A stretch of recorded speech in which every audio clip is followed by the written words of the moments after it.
There was a massive fraud committed against Dubai Islamic Bank. Why would you steal money and give it away? The massive amounts of money that he directed, $240 million. The story that we were told was that it was a result of some type of hypnosis. That he had this special power over people. If you know a bit about African nationals and their dealings with foreign banks, the number $242 million may ring a special bell. While Emmanuel Nuude pulled off a scam by selling a fake airport to a Brazilian bank for the same amount, Foutanga Babani Sissoko, a flashy Malian, managed to swindle the Dubai Islamic Bank of $242 million with nothing but empty promises and the illusion of black magic. His tale, however, didn't end there. He later on journeyed to America, where he began to spend his newfound fortune lavishly, indulging in luxury cars, extravagant houses, exquisite jewelry. In the company of beautiful women, he seemed untouchable, living a life that most could only dream of. However, his flashy lifestyle eventually attracted the wrong kind of attention, leading to a messy battle with the US government.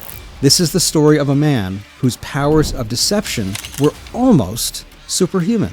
It is considered one of the most astonishing and peculiar tales you'll ever hear.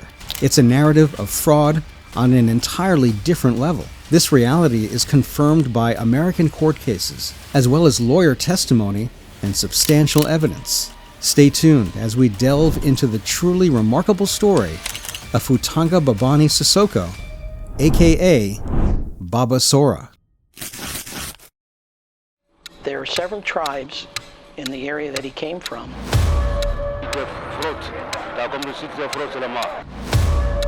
Avec les caméléons, si tu mets cette pommade. Si je fais le truc là avec le caméléon là, sauf ça, il peut rien te refuser.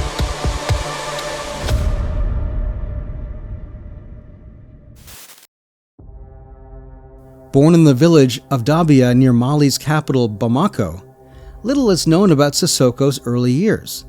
However, it's believed that he was born a jelly. In case you're unfamiliar, a jelly in the African tradition is a hereditary artisan who excels in music, praise, song, dance, and storytelling. Jellies were respected for their connections to spiritual, social, and political powers, and Sissoko's family had a musical background. His mother was a singer, and he himself had extensive knowledge of the jelly repertoire. Despite this, details about his early life are scarce. However, the significant part of this story, which pulled him into discussions of international banking fraud, began in August 1995. So the year was 1995, when Sissoko arrived in Dubai from Bamako in search of doing business. Back then, Dubai was beginning to thrive as a hub for tourism and commerce, and it attracted many to set up businesses and engage in trade. Sissoko was one of those people. He arrived in Dubai on a business visa and soon headed straight to the Dubai Islamic Bank, a prominent institution in the city. He straightaway insisted on meeting the bank manager, Mohammed Ayub. This raised eyebrows among the employees, as it wasn't common for someone to demand such a meeting immediately. Despite this, Sissoko persisted, and he secured a meeting with Ayub. The meeting began, and Ayub inquired about Sissoko's purpose. In his response, he requested for a loan to buy a car. Typically, loans require certain criteria, like stable employment or income, which Sissoko lacked as a newcomer to Dubai. Nevertheless, he managed to persuade Ayub to grant him a car loan without any collateral. After receiving the loan, Sissoko expressed immense gratitude, bought a small Japanese car with the money, and later invited Ayub to the house he was renting for dinner. Initially hesitant, Ayub eventually agreed, enticed by Sissoko's promise of sharing something extraordinary from his culture, a marvel he had never witnessed before. Sissoko assured Ayub that he wouldn't regret accepting the invitation. Later that evening, Ayub arrived at Sissoko's apartment, where he was warmly welcomed. After some initial conversation and hospitality, Sissoko guided Ayub to a dark, smoke-filled room that seemed like something out of another world, filled with various mysterious objects. There, Sissoko revealed his claim of being a magician, capable of using jinns performing magic to double any amount of money. It's important to add here that black magic is taken very seriously in the Islamic world and is considered sinful. Despite this religious condemnation, Sissoko's charisma and mystique appear to have a powerful effect on Ayub. Some sources suggest that to test Sissoko's claim, Ayub gave him around 100,000 dirham. After receiving the money, they entered the dark room together. In the center of the room, Sissoko sat with the money while Ayub watched. Suddenly, music filled the apartment as Sissoko threw a substance into the air, causing the smoke and incense to intensify. He began chanting in strange tones, swaying his body. The electricity went out too, plunging everything into darkness. Shortly after, a loud noise erupted from an adjacent room, and a man ran out screaming about a jinn attack. Bewildered, Ayub didn't know what to do. Sissoko reassured him, explaining that such occurrences were normal and advised Ayub to leave until the money doubling process was complete. Scared and confused, Ayub obeyed and waited outside. As Ayub waited, he heard music, movements, and even thunder and lightning from inside the apartment. After some time, the commotion ceased, and Sissoko invited Ayub back in. Inside, Ayub noticed the money on the table, now doubled to 200,000 dirham. Sissoko claimed that the money had indeed doubled, convincing Ayub of his sorcery. The money doubling trick was a common scam in the 1990s, often performed by individuals of African descent. However, Ayub fell for it, genuinely believing Sissoko's claims of sorcery. This belief led Ayub to regularly transfer substantial sums to Sissoko. He opened a special account for him in the bank, too. He made one transaction after another, transferring millions to Sissoko's account. However, the money was never returned, double as promised. Strangely, the manager kept making one transfer after another, all from the bank's funds. Between 1995 and 1998, Ayub executed a staggering 183 transfer operations to Sissoko's accounts, not only in Dubai, but also in various countries worldwide, including the United States, Switzerland, and France. The total of these transfers reached an astonishing $242 million. Now, the reason why Ayub kept sending money is unclear. Some speculate that Sissoko might have used magic to cloud Ayub's judgment, compelling him to continue the transfers. Others suggest fear as a factor, with Ayub genuinely believing Sissoko's claims and fearing harm to himself or his family if he disobeyed. Another theory is that Sissoko may have had leverage over Ayub or threatened to expose him if the transfers ceased.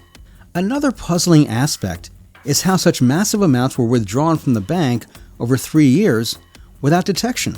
Despite Ayub's authority in the bank, there should have been accounting processes and audits in place. Yet the withdrawal of such huge chunks of money went unnoticed. This begins the second chapter of the story, which focuses on Sissoko's lavish lifestyle, which is funded by the bank. While these hefty transactions were being made, Sissoko returned to his hometown in Mali in 1995. There, he generously started distributing gifts and initiating projects, earning him admiration and reverence from the villagers. It is said that it was during this time that people started calling him Baba Sora, meaning someone who was very generous. After spending some time in the village, Sissoko decided to move to the United States, particularly New York.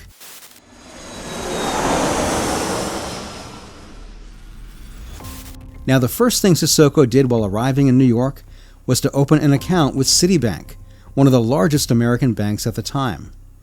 Alan Fine, a Miami attorney, stated that He walked into Citibank one day, no appointment, met a teller, and he ended up marrying her. yes, that's right. He managed to convince a female employee to marry him despite already having multiple wives in Africa, Europe, and other parts of America. This marriage aimed to facilitate his banking transactions, as he planned to transfer all his funds from Dubai to the United States. And it's safe to say that he did it quite successfully.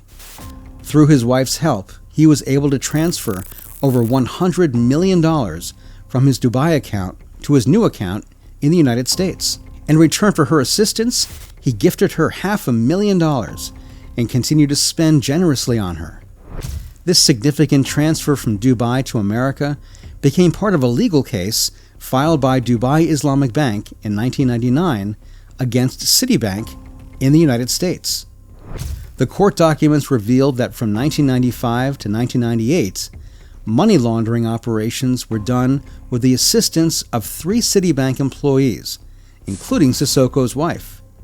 The court records mentioned an amount of $151 million involved in the operation. Nevertheless, once the money reached his American account, Sissoko began living a lavish lifestyle in the United States. He bought whatever he desired. Among his acquisitions, he purchased planes and established an airline named after his village called Air Debia. His fleet included a private small plane, a Boeing 747, and 2 Boeing 727s, each capable of carrying 180 passengers.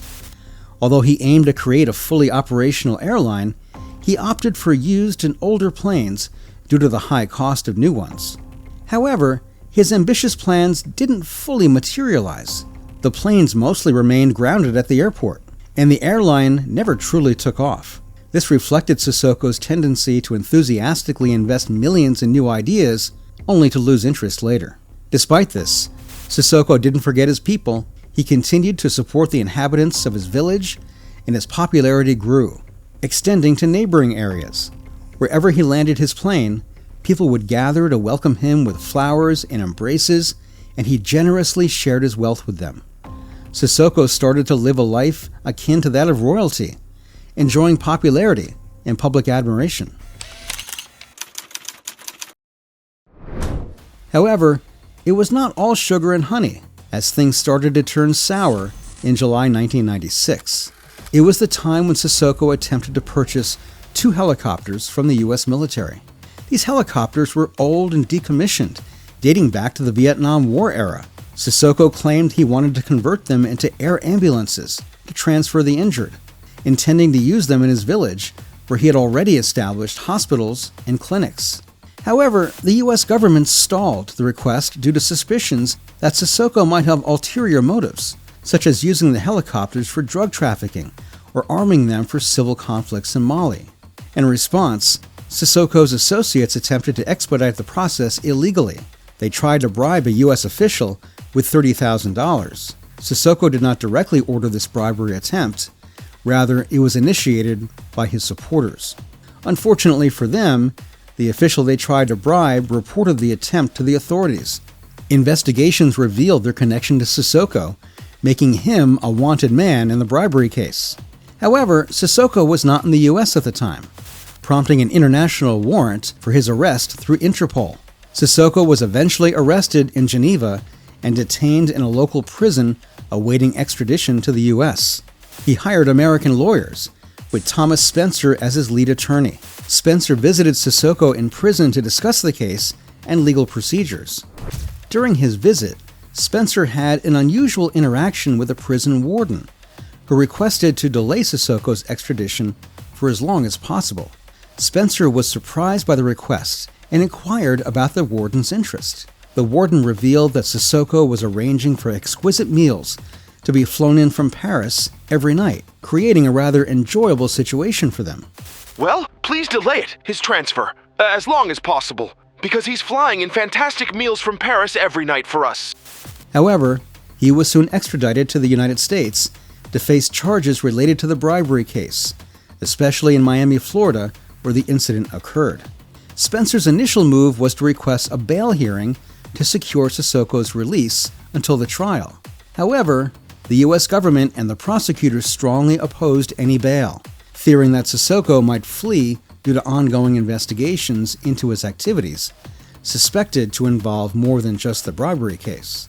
Despite these concerns, Sissoko garnered significant support for his bail hearing, thanks to his considerable fortune and influential connections. His lawyer presented numerous diplomats and high-profile individuals from various embassies who testified in his behalf. The judge even noted in the court record that he had never seen so many diplomats in a courtroom before. These testimonies painted Sissoko as a respected and prominent figure, supporting the argument that he was unlikely to flee. Additionally, his legal team assured the court that Sissoko was willing to pay substantial bail to guarantee his presence at the trial.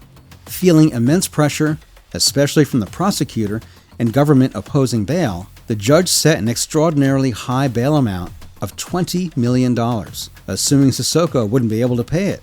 However, to the court's surprise, Sissoko agreed to pay the bail, and it was promptly paid, leading to his release. One of the first things he did after his release was to gift his lawyer and defense team 7 cars, astonishing them. Despite his trial still pending, Sissoko went on an unrestrained spending spree, making lavish purchases worth hundreds of thousands of dollars in jewelry stores and buying multiple cars every week from dealerships. Moreover, he married several women, possibly more than 10, just in Miami, and rented over 20 apartments, each for a different wife. Meanwhile, the Dubai Islamic Bank's manager continued to transfer money to him. The bank's manager, Ayub, canceled any debts accumulated on the cards Sissoko was using as if they never existed. The question of why the bank manager continued to do this remains a mystery.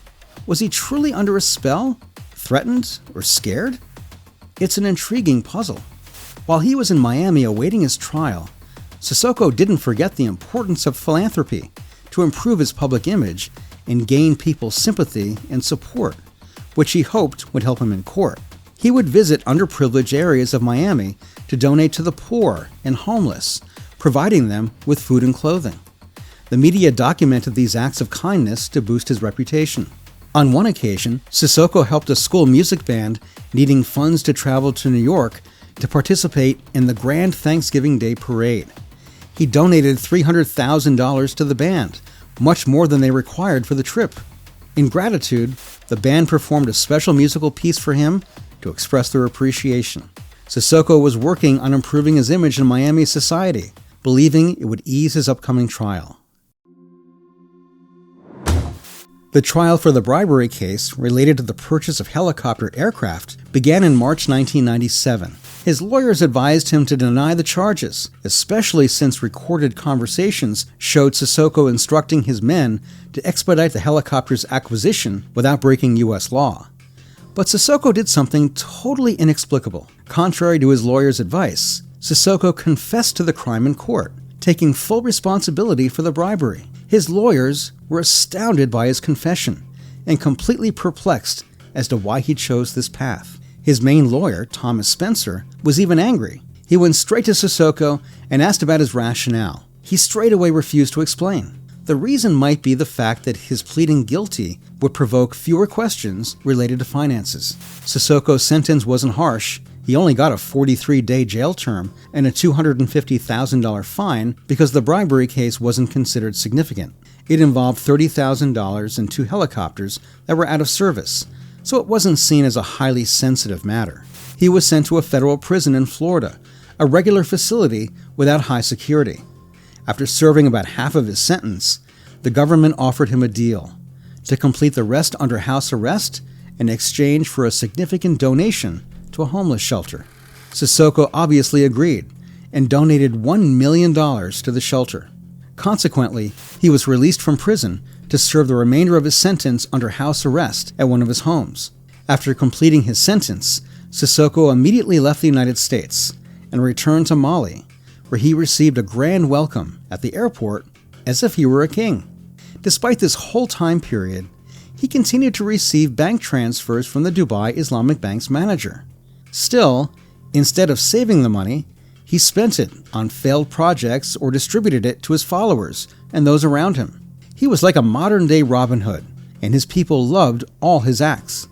His lawyers were also suspicious of the fact that while awaiting trial in Miami, Sissoko indulged in lavish spending, dishing out roughly $1 million monthly in gifts to those around him. This extravagant behavior was expected to escalate back in Mali, where his recipients were like his family members. He kept requesting more transfers from the bank's manager in the meantime, who continued to comply, although the reason for this compliance remained unclear.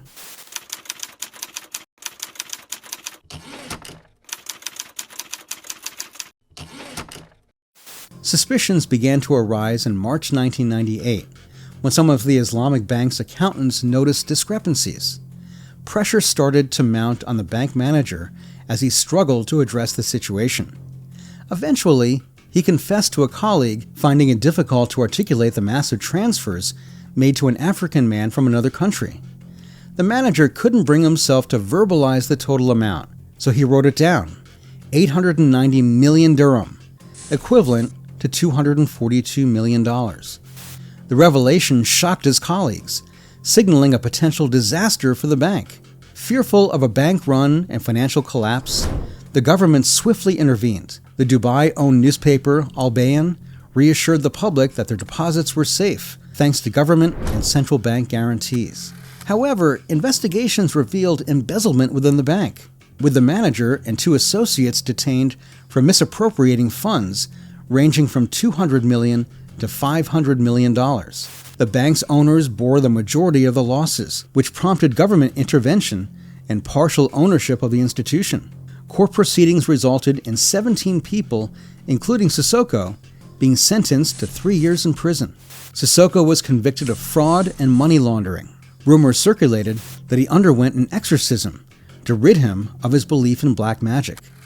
Despite being absent from court, a Dubai court sentenced him to 3 years for fraud and practicing magic. Interpol issued an arrest warrant, making him a wanted individual. There were many cases against him in many countries. Transcripts from other trials, including one in Paris, surfaced when Sissoko failed to appear. His lawyer argued he was being scapegoated for Ayoub's actions and that the bank's money had been misused elsewhere. However, the court didn't buy the defense and convicted him of money laundering. Still, the good thing for him was the fact that he was not in Dubai or America, but in his home country, so he wasn't immediately arrested.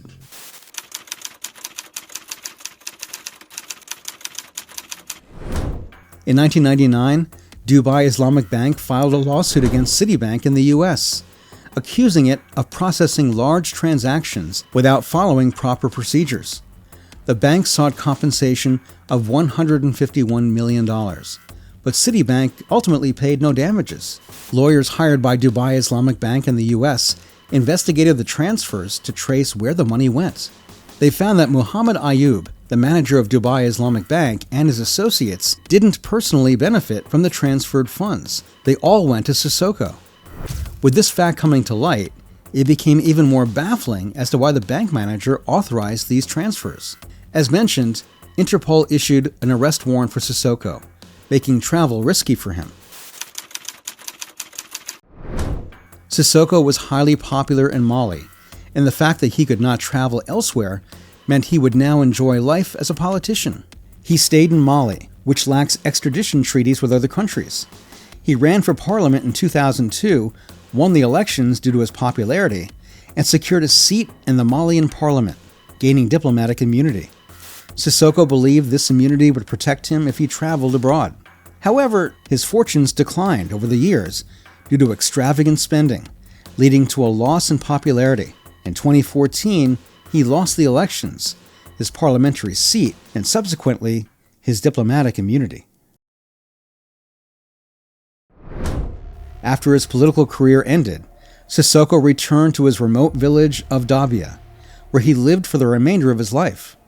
Throughout the latter part of his life, he was a wanted man, yet there are not many interviews that he gave. However, in 2018, a BBC reporter located Sissoko's house and persuaded him to participate in an interview, which turned out to be his only one. However, the interview didn't shed much light on the intriguing questions surrounding Sissoko's actions. He remained tight-lipped and failed to provide clear details about the entire ordeal. The main revelation from the interview was Sissoko's acknowledgement of once possessing a significant fortune, having a capital of $400 million at one point. However, he only embezzled $242 million from the bank. The discrepancy raised questions about the origin of the additional millions. Some speculate that Sissoko either exaggerated his wealth or was involved in other undisclosed scams. When questioned about the whereabouts of the money, Sissoko simply stated that he had spent it all. Regarding the Dubai Islamic Bank case, he sidestepped the topic, almost denying any involvement and claiming his only interaction with the bank was for a car loan. He said, "Madame, this $242 million, this is a slightly crazy story. The gentleman from the bank should explain how they lost all that money. I mean the $242 million.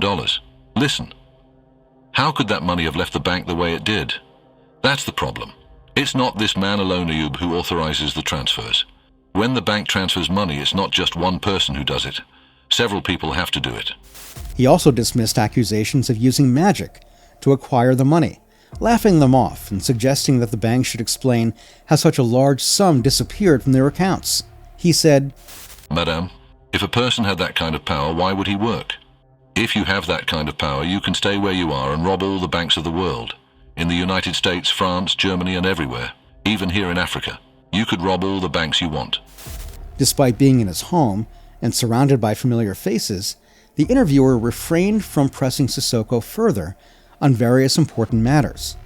She avoided asking about the large transfer documented at Citibank in America, his marriage to a bank employee, his lavish spending in Miami, and numerous other pertinent questions.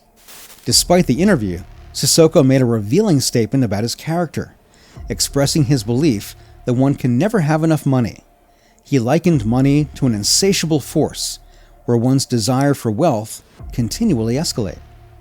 Sissoko continued to live freely without facing consequences, residing in his small village until his passing in 2021. Much of the first part of Sissoko's life is shrouded in mystery. The place where he hails from is renowned for its mystical practices. If one steps into that region, it feels like stepping back in time to the 4th century. Witnessing the lives of the people there reveals the harsh reality of poverty, a lack of education, and basic amenities that many of us overlook. It's truly heart-wrenching. Sissoko emerged from this environment as a member of a tribal community, and yet his story became one of the most astonishing and captivating of all time. He was a wanderer, a stranger, and an adventurer who thrived on exploring new places and making things happen. He had this innate intelligence and a keen ability to understand people. He was known for his insight into character and intelligence, and despite his immense wealth, he was described as a very gentle individual. No one should justify his actions, but it's undeniable that he possessed charm and achieved remarkable feats. This concludes this unique story. If you enjoyed it, please like, subscribe to the channel, and turn on notifications to stay updated on future content. Be sure to explore our other fascinating videos as well. Thank you for watching. Until next time.